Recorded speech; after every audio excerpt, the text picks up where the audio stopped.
So this is a good one. This is a finding the slope of the tangent line, but we need to use implicit differentiation. So again, I'm going to go ahead and start this out. Negative 4x squared minus 4xy plus 1y to the third equals negative 68. And what I want to find is I want to find dy dx. So I'm going to go through this and start taking my derivative with respect to x. So this is going to become negative 8x dx. And now on this one, I need to use the product rule. So I will go minus 4 dx dxy minus 4x dy dx, and then plus 3y squared dy dx. And on the right side, that equals 0 because the derivative of a constant is always 0.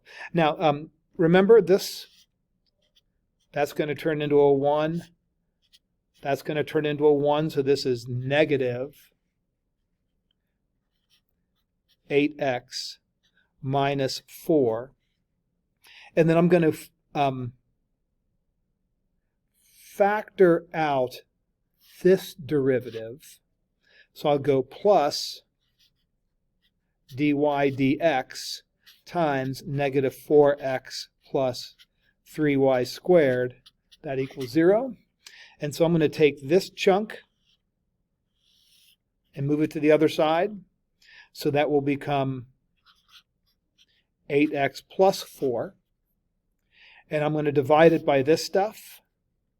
So I'll divide it by 3y squared minus 4x. And that is my slope. That is dy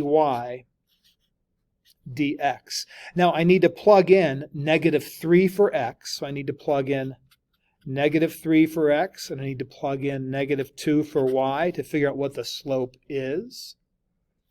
And so when I plug in negative 3, this becomes negative 24 plus 4, my denominator. My numerator is negative 20.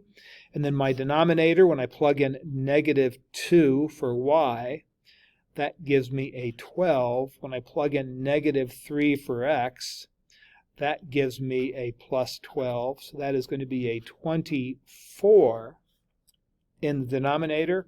And I can probably simplify this fraction a little bit by dividing everything by 4.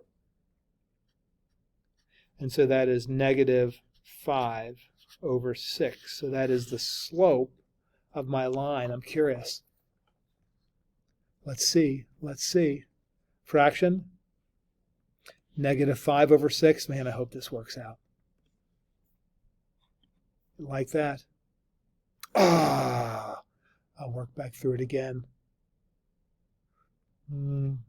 Such a bummer. I'll look back and see where my mistake is. So I'll pause this one. I'll do question 8 next.